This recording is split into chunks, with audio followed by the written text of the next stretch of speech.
This is Jarrod Horak, and in this video I'm going to preview the 2023 Preakness Stakes. If you're interested in my annual Preakness Day full card at Pimlico, you will find that full card at therunawayhorse.com on my sales page, Preakness Week, along with some other Preakness products. So you can head on over to therunawayhorse.com on my sales page for more details, and you can purchase my Preakness Day full card on two other websites as well, at horseracing.nation.com and todaysracingdigest.com. At horseracing.nation.com, I also do a daily best bets blog. You can find that in the handicapping section on the front page each day. At todaysracingdigest.com, if you go over to their Kentucky Derby page, you'll find all of my Kentucky Derby reports. Just last week, I did a Kentucky Oaks recap. I did a Kentucky Derby recap and an early Preakness preview. And you can read all of those articles at todaysracingdigest.com on their Kentucky Derby page, or you can go to the description of this video.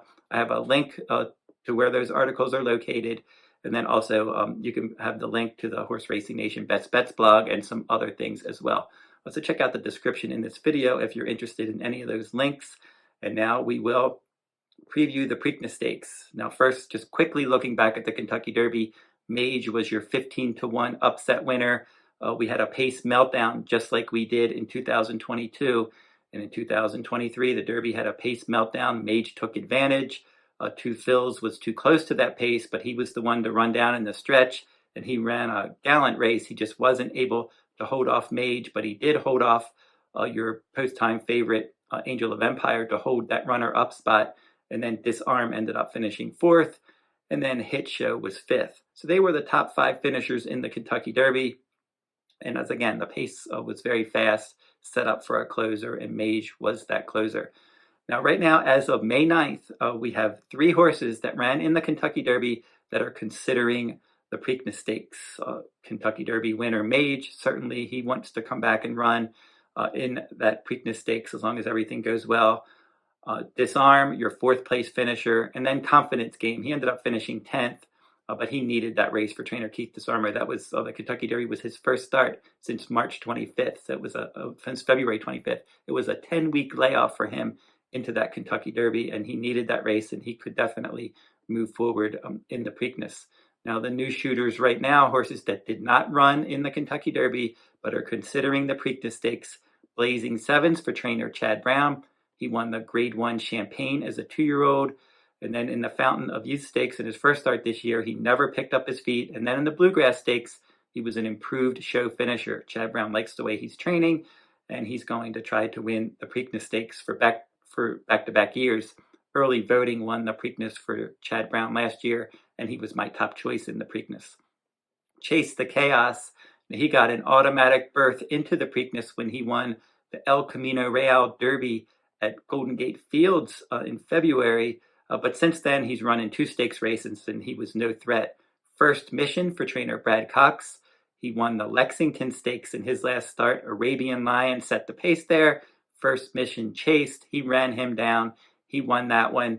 Those two were almost 5 lengths clear of Disarm, the third place finisher in that Lexington Stakes. National Treasure for trainer Bob Baffert. He has yet to win a stakes race, but he's run well in some stakes races. He was in the American Pharoah Stakes last year, and in that race, Cave Rock wired the field. National Treasure finished second, and then he finished third in the Breeders' Cup Juvenile. His first start this year, he was a troubled third in the Sham Stakes. They ran him in the Santa Anita Derby. He was supposed to run in the San Felipe Stakes, but he had a foot issue. He could not run there. He missed that start. So the Santa Anita Derby was a needed start for him, and he was an even fourth. He looked like a short horse, and he's one that could move forward in the Preakness. Perform for trainer Shug McGahee. They're going to supplement him to this race for $150,000. Now, he got an automatic berth into this race, into the Preakness Stakes for winning the Federico Tessio Stakes at Laurel Park, but you had to be Triple Crown eligible during that time to get that free berth. He was not, so now they have to pay the $150,000 to make him eligible. He's a closer, and he's improving. And then Red Route 1, another big closer for Steve Asmussen. In his last start, he ended up qualifying in a stakes race at Oaklawn Park. a win and you're in for the Preakness, and he got the job done. But he's another big late runner. So looking at these 9 horses, I mentioned Mage. He's a closer. Now, Disarm likes to come from off the pace. Confidence Game does have some tactical speed, so he could be forwardly placed. The new shooters, you have Blazing Sevens, Chase the Chaos. They're both closers. Perform and Red Route 1, they're closers as well. So then that just leaves First Mission. He's got tactical speed for trainer Brad Cox, and National Treasure for Bob Effort. He has tactical speed. So looking at the 9 horses right now that are pointing to the Preakness Stakes, only 3 of those horses like to be forwardly placed, and neither of them are really front runners. Confidence Game, First Mission, and National Treasure. So those 3 horses look like the ones that are going to be very forwardly placed in the Preakness. And if you look at it on paper right now, it does not look like the pace is going to be quick. Now remember last year we had that Kentucky Derby pace meltdown. We saw Rich Strike win the Derby there. And then in the Preakness Stakes, the pace disappeared.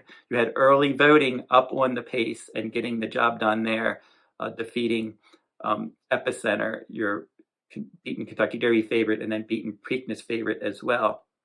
And he was trying to rally from off the pace. So if you're looking at the way that the race could shape up, we could see a much different pace scenario at Pimlico. And another angle that used to be very strong in the Preakness Stakes, but hasn't been nearly as strong in the last few years.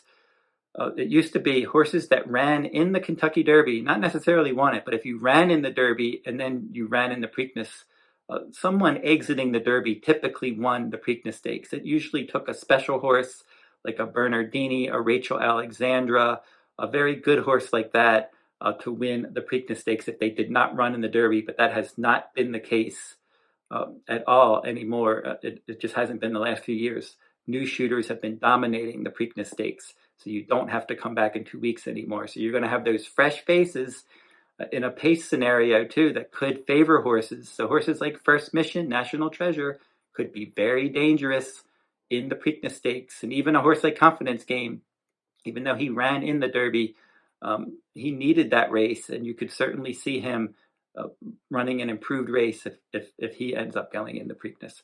So looking at that pace scenario, which could be the big thing in the Preakness this year, not a lot of speed signed up. And Mage would definitely be affected by that. He breaks slow. He likes to rally from off the pace.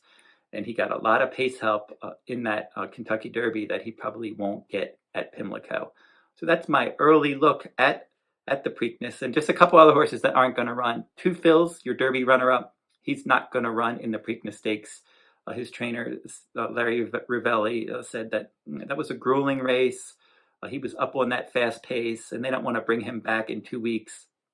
The Belmont Stakes possibly is still in play for him. Maybe the Matt Wynn Stakes at Churchill Downs, if they decide they want to rest him and point him to a more summer campaign. The Jim Dandy, West Virginia Derby, Travers Stakes, they're all in play for him. So they don't really know what they're going to do with him yet. Now, your 2-year-old Champ Forte, he had that bruised foot, which caused him to miss the Kentucky Derby, and he's been placed on the 14-day vet list in Kentucky. So if you're on that vet list, you cannot run for 14 days. So that will make him ineligible to run in the Preakness Stakes. They were talking about possibly running him in there, Todd Pletcher and company, if he was healthy. Maybe they didn't want to go 1.5 miles. They thought that this could be the race, but now he can't run in the Preakness Stakes. So he's out of play in the Preakness as well. So right now, 9 horses pointing to the Preakness. 3 of them have early pressing speed. The other 6 are closers. And we'll have to keep a close eye to see if any other early runners jump into the fray and try to jump into the Preakness Stakes. And we'll see how all that pans out in the coming days. The Preakness draw will be next Monday of Preakness week. Again, don't forget to like, subscribe, and comment if you like this horse racing content, and keep checking out my YouTube channel. I'm going to be back with more Preakness-related content as we get closer to the second jewel of the Triple Crown. And until I see you next time, good luck at the races.